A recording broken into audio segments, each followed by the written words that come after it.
Hello and welcome everybody to another episode of Books and Bikes. Today, we're diving deep into Team of Teams, New Rules and Engagement for a Complex World by General Stanley McChrystal. Oh, yeah. This book goes way beyond just military leadership. It's got these great insights that anyone can use, especially now with how complex everything is. You know what really struck me? It's how relevant this book still is. Even though it came out back in 2015, it's like McChrystal could see the future. All the challenges we're dealing with today. I know what you mean. The whole core argument is that those old hierarchical structures and rigid processes, they just don't cut it anymore, not in the 21st century. We need a new playbook. Yeah. We need to rethink how we organize, how we lead. That's where the team of teams idea comes in. Exactly. It's all about busting down those silos, really getting people collaborating, empowering people to make decisions no matter where they are in the organization. Making things more fluid, adaptable, so we could actually keep up with the pace of change. And to show you how this works, McChrystal uses his own experience, leading the Joint Special Operations Task Force against al-Qaeda in Iraq. Talk about a high-pressure environment. Yeah. Right from the start, he throws you right into the action. It's 2004 Baghdad. There's this vivid account of a suicide bombing. Yeah, that scene is intense. It really hits you at the human cost of this conflict. And it sets the stage for understanding the enemy AQI, a decentralized network, super adaptable. And not the kind of enemy you can fight with a 20th century playbook. No, you need something different. McChrystal compares the U.S. military to this giant leviathan, powerful but slow. He even compares it to a Fortune 500 company trying to keep up with all these disruptive startups. That's a great analogy, right? No. Because we see that happening all the time. These big institutions struggling to adapt to this rapid tech and social change. So how did McChrystal and his team tackle this? I mean, turning the Joint Special Operations Task Force into a team of teams, that's a tall order. Yeah, how'd they pull that off? Well, he takes us back in time. He looks at the history of how we structure organizations, like Frederick Taylor's scientific management principles. Oh yeah, Taylorism, the efficiency craze. Break everything down, optimize every little step. It totally revolutionized industries, but it also created those silos and this reliance on rigid procedures. Right, which worked great in stable environments, Mm-hmm. but not so much in the chaos of 21st century warfare.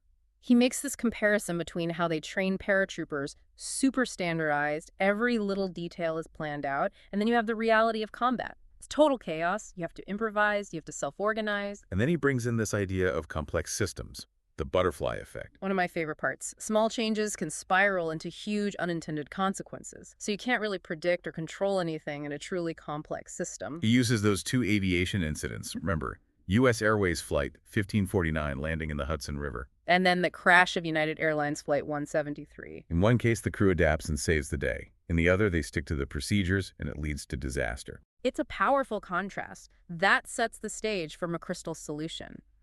The team of teams. Okay, so we got to adapt. Be more like water, right? But how do you actually do that? What does building a team of teams actually look like? It goes way deeper than just changing an org chart.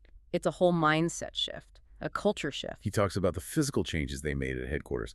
They knocked down walls to create this central operations center called the Situation Awareness Room, or SAR. It was all about transparency collaboration. People from different units could see the big picture, share info, work together in real time. And they even took inspiration from the Navy SEALs. Yeah, those guys operate with almost no direct supervision. They make life or death decisions in seconds. So McChrystal wanted to bring that same level of trust, shared consciousness, empowered execution into the task force. Which was a huge undertaking, especially in a big bureaucracy like the military. I can imagine.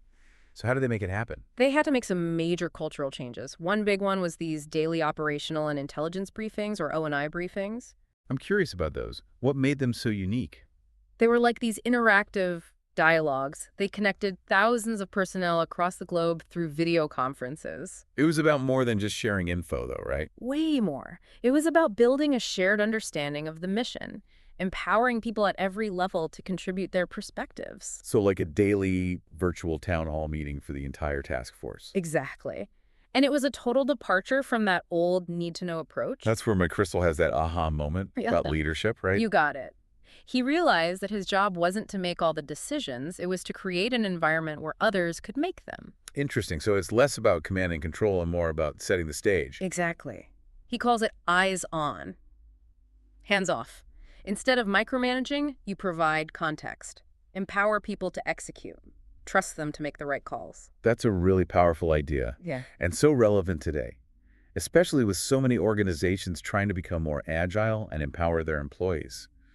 It requires a real shift in mindset, though. You have to let go of that idea that leaders need to have all the answers, control everything. And embrace a more collaborative approach. Right. And speaking of that collaborative approach, the book critiques the traditional Perry principle. The Perry principle. You know, that whole idea of centralized control, limited empowerment. Oh, yeah. McChrystal argues that while that worked in the past, it's just not a good fit for today's fast-paced, interconnected world. So decisions need to happen closer to the action, not get stuck in layers of bureaucracy. He uses the example of Nordstrom's employee handbook.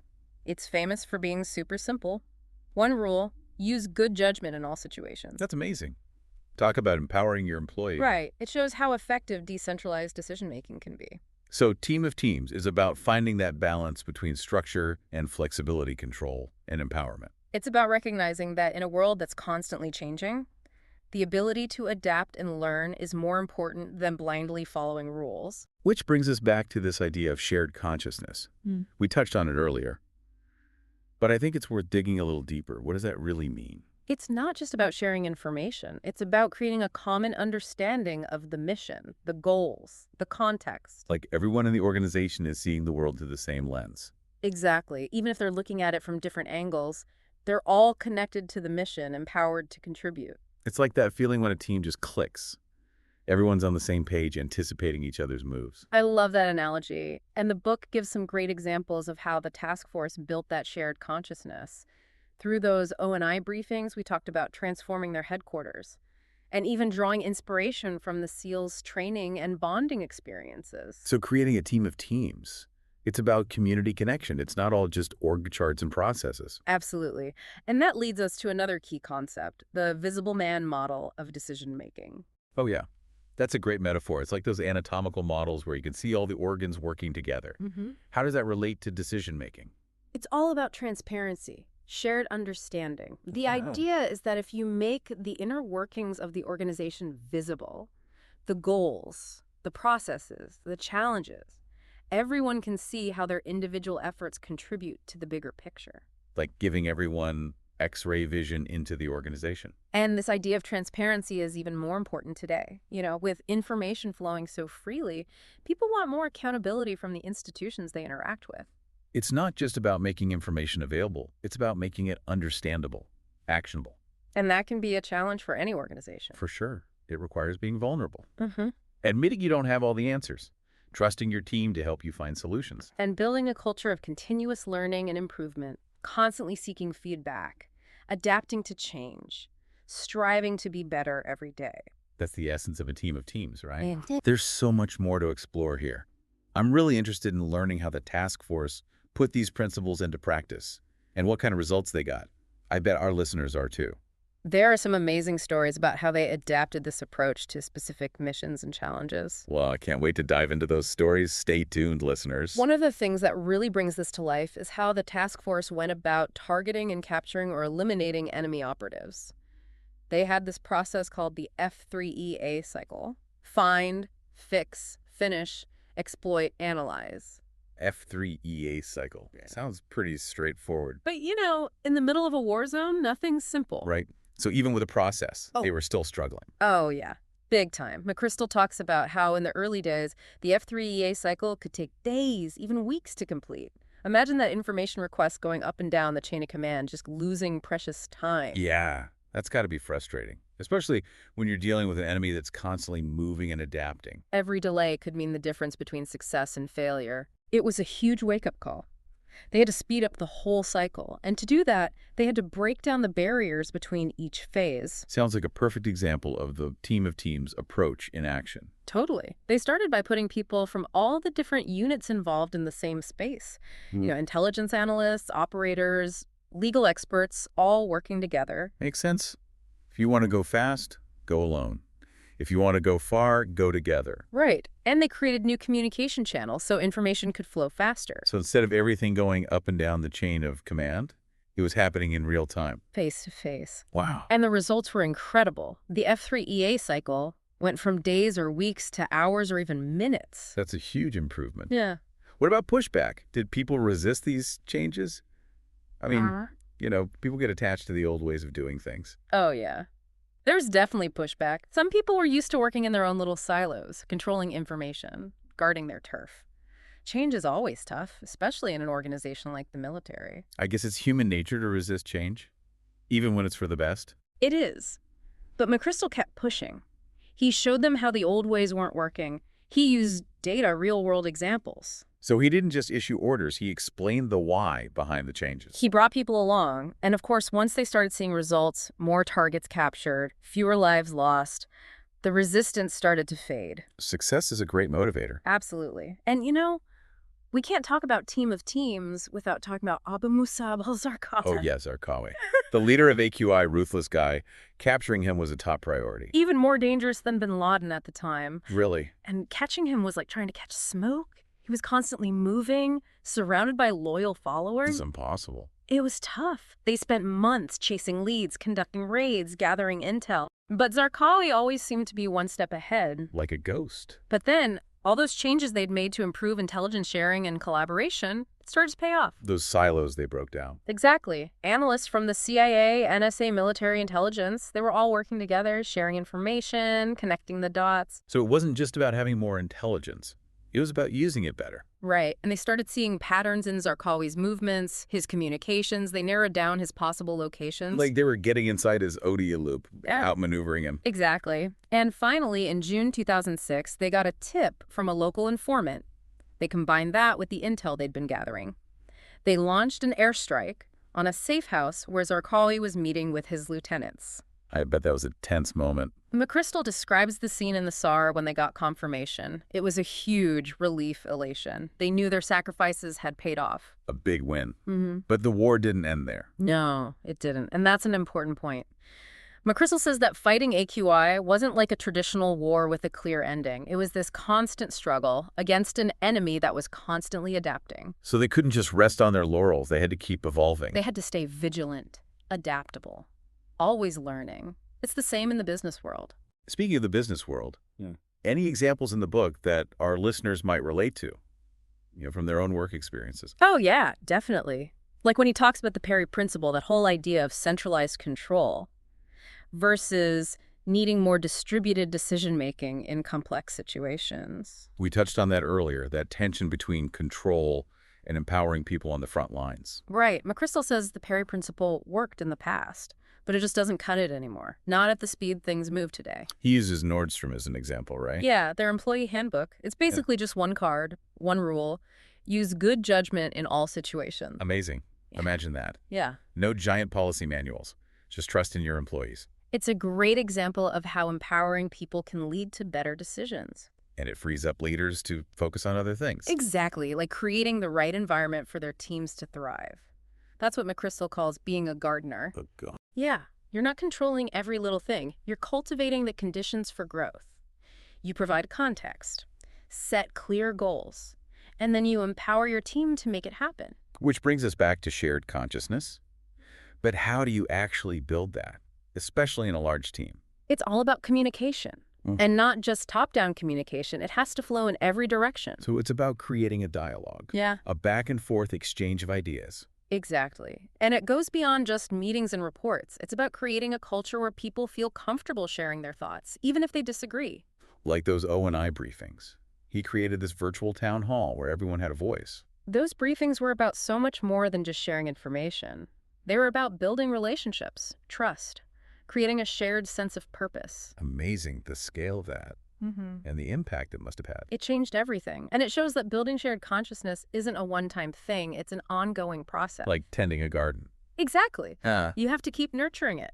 Now, another thing McChrystal talks about is information overload. We're all drowning in data these days. And it can be paralyzing, It can make it harder to make decisions. Too many tabs open in the brain. That's a good way to put it. And this is where shared consciousness becomes even more important. It's not just about having access to information. It's about making sense of it, filtering out the noise. So how do we do that? How do we create those filters? He uses this great analogy about air traffic controllers. Air traffic control. Think about it. They have to manage hundreds of flights at once. process tons of information, make decisions that affect people's lives. High stakes for sure. And they do it by filtering information, prioritizing, focusing on the signals that matter most. So organizations need to develop similar skills. Exactly. We need to stop hoarding information and start sharing it. Move from data obsession to insight generation. And that requires a shift in mindset, right? From need to know to need to share. Empower people to act on the information they have. Trust them to make decisions. It's a fundamental shift in how we think about leadership and decision-making. Powerful stuff. So what else does McChrystal have to say about navigating this complex world? Well, he talks a lot about the importance of building external networks, connecting with people and organizations outside your immediate circle. It's not just what you know. It's who you know. Or maybe who knows what you need to know. Right. And he says organizations need to think more like open source software communities. Open source. Yeah. You know, where developers from all over the world collaborate to build amazing things. They're not limited by traditional boundaries or hierarchies. They tap into the collective wisdom of the crowd. Exactly. And McChrystal says organizations should do the same. Break down those silos, foster collaboration, share knowledge, not just internally but externally too. Reminds me of that Patton quote, if everyone is thinking alike, then somebody isn't thinking. Diversity of thought is so important. Being open to new ideas no matter where they come from. But that can be tough for big organizations. You know, they get stuck in their ways. How do you encourage that kind of openness? It starts with leadership. You have to set the tone. Create a culture where people feel safe to speak their minds. Challenge the status quo. A culture of psychological safety. Right. Encourage curiosity, experimentation. Reward people who bring new ideas to the table. Make it okay to say, hey, what if we tried it this way? Exactly. And recognize that great ideas can come from anywhere. Which brings us back to empowered execution. It's not enough to just have good ideas. You need people who can act on them. You have to trust your team, give them the tools and resources they need to succeed. And then get out of their way. I know we're running out of time, but is there one final thought you'd like to leave our listeners with? You know, we've been talking about how the team of teams model can help organizations become more adaptable, more innovative, more effective. But the thing is, these principles aren't just for businesses or the military. Okay. They apply to any group of people working together towards a common goal. So whether it's a small team, a big company, or even just a group of friends trying to make a difference. These ideas can help you achieve incredible things. I love that. So Team of Teams is really a book about human connection. It's about collaboration adaptability, working together to overcome challenges and achieve something bigger than ourselves. It's a message that resonates now more than ever, I think. I agree. You know, as we've been talking about all this breaking down silos collaboration, it's making me think that Team of Teams, it's not just a book about organizations, it's really a book about leadership. It is. And one of the things that I find so interesting about McChrystal's approach is that it's all about humility. Humility for a military leader, Right. especially one who is in charge of such a high-stakes mission. That's not what you usually think of. I know. But throughout the whole book, he keeps saying that his most important job wasn't making the decisions. It was creating an environment where other people could make them. He talks about how leaders need to let go of their egos, trust their teams, empower people to think for themselves. It's a different way of thinking about leadership, not like that old command and control style where the leader is supposed to have all the answers. Exactly. And McChrystal's point is that that just doesn't work anymore, not in this complex, fast-paced world. We need to be able to make decisions quickly, close to where things are happening. It's like that eyes on, hands off principle we talked about. Yes, provide context, clarify the goals, then trust your team to get it done. Give people the freedom to take ownership. Make decisions without having to ask permission all the time. It's a really empowering approach, but it requires a lot of trust. From both sides. Right, exactly. The leader has to trust the team, and this team has to trust the leader. And McChrystal talks about how they built that trust in the task force. Through shared experiences, open communication, being willing to be vulnerable. Creating that safe space where people feel like they can speak their minds. Exactly. Psychological safety, that's the key. We've talked a lot about the challenges of operating in a complex world, but McChrystal doesn't seem to shy away from complexity. He almost seems to embrace it. He does. He says complexity is not something to be afraid of. It's an opportunity. An opportunity. How do you see complexity as an opportunity? Well, Think about it. Complex systems are adaptable. They're always changing, evolving based on new information. The only constant is change, right? Right, and McChrystal believes that organizations can learn to use that to their advantage. By becoming more like complex systems themselves? Exactly. More flexible, decentralized. That you're not trying to control every little detail. You're creating an environment where things can adapt and innovate. Interesting. So how does that work in practice? Well, you have to be willing to let go of some control. Empower people closer to the action. Encourage experimentation. It's a different way of thinking about leadership, for sure. It is, and McChrystal argues that it's the only way to succeed in the 21st century. It's a powerful message. It really makes you think. It does. Well, I think it's time to start wrapping up our deep dive into Team of Teams. Any final thoughts you'd like to leave our listeners with? You know, we've been talking about how this team of teams model can help organizations, but I think the biggest takeaway is that it's not just for organizations, it's for anyone working together towards a common goal. So it could be a business, a military unit, A community group, even just a group of friends. as long as they're working together towards something. These ideas can help them achieve amazing things. I love that. So really, Team of Teams is a book about human connection. It's about the power of collaboration and adaptability, coming together to overcome challenges and make a difference in the world. It's a message that we all need to hear, I think, especially today. I agree. Well said. On that note, we'll wrap up this episode of Books and Bytes. Thank you for joining us, and we'll see you next time for another deep dive into a fascinating book.